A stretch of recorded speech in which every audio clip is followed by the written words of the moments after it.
everybody, welcome to the Oldish TV. I'm so glad you're back with us today. My name is Karen Brown. I'm the publisher and editor of the Oldish, and today we're going to be talking about a subject that is near and dear to my heart. And you've heard me talk about it before. Falls. Now, don't go away. Stay with us, because falling is not a normal part of aging. And I know you all think you're 30. Me too. I'm not. Neither are you. If you have somebody that you love and care for, there are some steps in here that you can take to help them be less likely to fall. And if you yourself are the older adult, then you need to pay attention because, it's true that people need to hear things over and over and over again before it resonates with them. So we're going to talk about this again because some new information has come out. It was published in the Journal of the American Medical Association, and we picked up that information through an article in the New York Times last week, and we published an article on it. So let me show you the article. And here it is. This is our article about falls rising among elderly adults. Now, the point has been raised that older people have figured out how to live longer, but not necessarily better.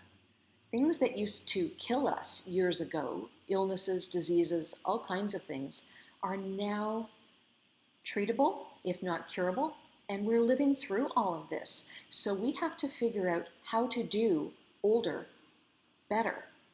And one of the ways that we can do that is by dealing with the potential of falls.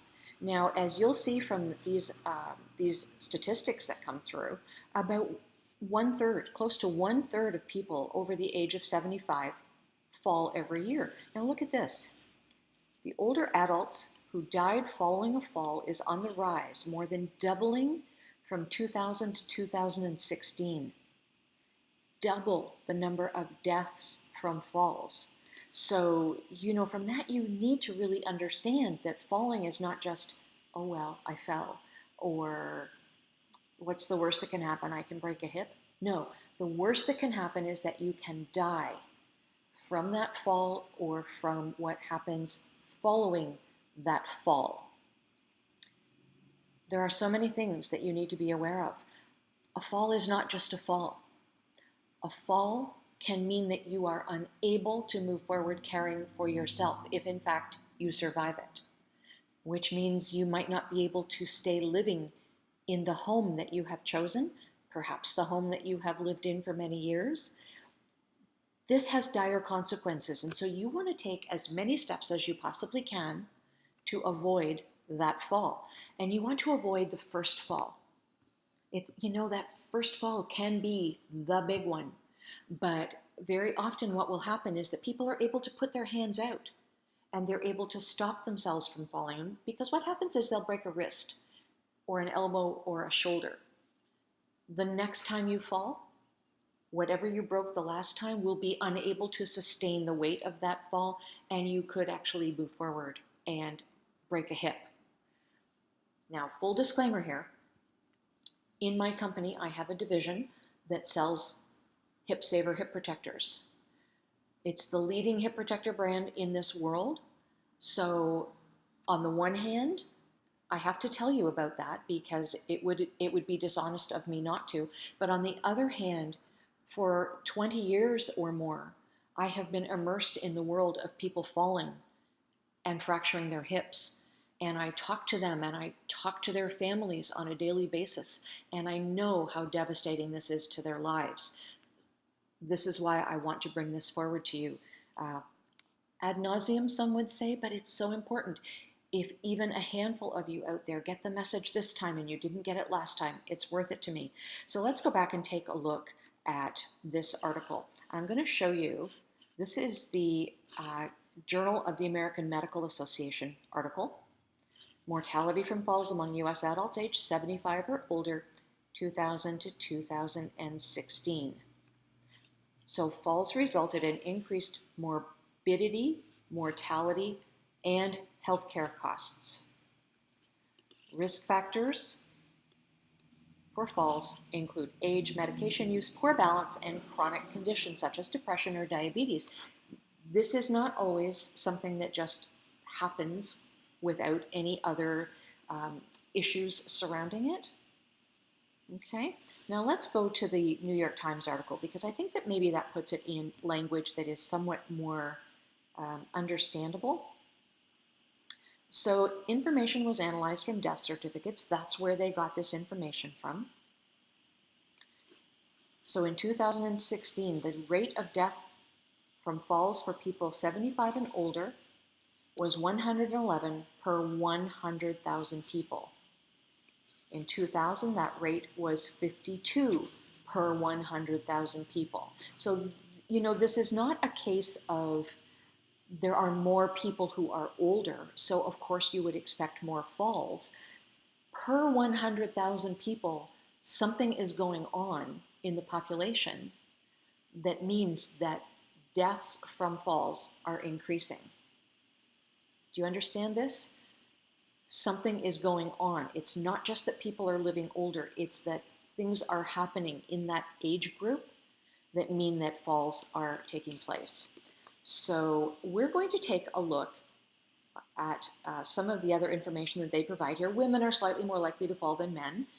That is something that perhaps we could attribute to the fact that there are more women in that age group than there are men. However, men are slightly more likely to die as the result of a fall. I want to go down here. Here we go. You see, I have said this to you time and time again. Falls needn't be an inevitable part of aging. They are preventable. I am not a doctor. These people who did this study are doctors. So if you don't want to take my word for it, you can certainly take their word for it. They needn't be an inevitable part of aging, and they are preventable. This is the thing that really strikes home. So the number one thing is exercise. 20 minutes a day, combining aerobic and anaerobic exercise. Weightlifting for strengthening the legs is a good idea. Now, we have often talked about Tai Chi. Tai Chi involves very slow movements, and it coordinates with your breathing and with your muscle activity. But why is that a really good thing? This will give you an explanation that perhaps you have not considered before. When you fall, your body has not figured out how to stay posturally stable. So it's not able to figure out how to move with those movements. With a lot of classic Tai Chi moves, you make a fairly large step out or to the side. So you're almost falling. You are leaning either to the front or to the side. And the movements that are within the Tai Chi exercise regimen train your body to remain stable when it's in an off-kilter position. Your body is in an off-kilter position just before you fall as the result of something else. So Tai Chi is actually training your body to make that compensation. Check out Tai Chi in your local community center and see if they're offering it in the senior center. If they don't have it, ask for it. It's a very important training for you to have. Medication, now that is another one. And this is an interesting statement. If everybody got off sleeping pills, it would help a lot. Dr. Ekstrom was one of the authors of this study. So Valium and Xanax are especially bad. So if you're on Valium or Xanax, talk to your doctor about this. Put it on your to-do list for the conversation you will have the next time you're in. See if there is some other kind of medication for sleeping that would benefit you more. If there isn't, you better get into that Tai Chi class. Okay, the other thing is re-accessorize. So eyesight is a crucial component when it comes to falls. Avoid bifocal or progressive lenses. Okay, well that's me because I've got progressive lenses. When you're walking outside, that's particularly something to avoid. When you're stepping down off a curb, it changes your depth perception. You know, that makes perfect sense, doesn't it? When you're walking along, and if you get in that in-between stage, your depth perception changes. Footwear, okay, no heels. We've talked about footwear before, making sure that you have adequate tread on the bottom of your footwear, whether it's slippers, sandals, running shoes, boots, whatever it is. You know, it gets worn down over time. So you need to make sure that you check the tread. If you have been prescribed a cane or a walker, use it. Don't be embarrassed about it, because frankly, folks, it would be more embarrassed if you fell flat on your face in the middle of a street, right? Let's go back to this picture that we used for this article. Would that not be a more embarrassing position to find yourself in? Let's scroll up a bit there. You see she had a cane and she still fell. It is the way it is, right? But if you have been prescribed one, you do need to use it, and you need to keep it in good repair. We talked a little while ago on this show about somebody who had fallen within their home because they went to sit down on a couch and they thought their walker was locked, and in fact they had done the right thing. They locked their walker, but the lock was not performing properly. The maintenance had not been done on the walker. So you need to keep them in good repair. Trip hazards within the home. Get rid of the small scatter rugs. How many times have I said that to you? Sorry, I'm not showing you the article. There's the article. Eliminate the trip hazards. Scatter rugs are the devil incarnate for somebody who is having problems walking, or ambulating as they call it.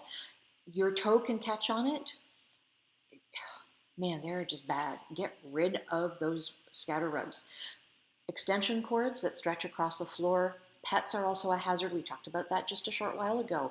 And there is actually a podcast coming up on Real Life Renos where we talk to a veterinarian about pets and the fact that they can be a good thing, but they can also be a bad thing. And a trip hazard is one of the things that she mentioned. Take a close look at the height of thresholds. It causes just a fraction of an inch. Now, I am very fond of recalling a story that took place when I was out on Vancouver Island with my company. I was doing some education for some people, and one of the elderly ladies in the room told me that she and a number of her friends had gone to the city council in Victoria because they wanted them to fix or mark the breaks in the concrete sidewalks that had taken place due to weather over time, because they were a trip hazard. Council deliberated on this. They sent their staff out to investigate, and at some point later they came back to council with a report. The ladies were present at the time, and in their wisdom they had determined that it would be appropriate for them to take spray paint and mark the separations in the sidewalk that were anything greater than 1/4 of an inch. And the ladies went, "We can see those. It's the little ones that we cannot see." But of course, council and their staff, they thought they were doing the right thing, but they didn't consult with the older people when they were doing their report. That's the thing that really has to be done. You need to consult with people about things that are essentially universal design. Now, the height of thresholds, I can tell you that proper universal design would see those thresholds buried so that there isn't actually any kind of an adjustment moving from one kind of flooring to another, or from one room to another. Hydration. A good way to fight the dizzies: drink lots of water through the day. And I know that there are some of you who feel that if you drink too much, you will be up all night going to the bathroom. Get in the amount of liquid that is appropriate for you earlier in the day so that you are hydrated, so that your organs and your skin and your brain is an organ, make sure everything is hydrated properly, because that lack of proper hydration can cause you to be dizzy and fall. So let's see if there's anything else they're telling us here. No, that is it. But I did read through some of these comments, and if you go to the article and read the comments, you will see all kinds of comments from people who are older, who have experienced falls, and who have said that yes, many of the tips that are given within the body of this article were very helpful to them. Some people talk about their aging parents as well and how they have had to step in because falls have taken place and they have made some modifications, some changes to the way that they're living, and it all works out for the better. So that is what I wanted to tell you about falling today. You know, it is such a hazardous thing. We really do have to be mindful of falls in our life and the potential for falls. Look around you, look down frequently. Don't always be looking up. Get your eyes checked. Get the tread on your shoes, your footwear, all of your footwear checked. Stay hydrated and do investigate Tai Chi. You do not want to be the next one who falls and has a life-changing event. And according to the statistics, that life-changing event may very well be death. That is our show for today. Thank you for joining us. Be well, take care of one another, and do remember that it takes a village to age a senior.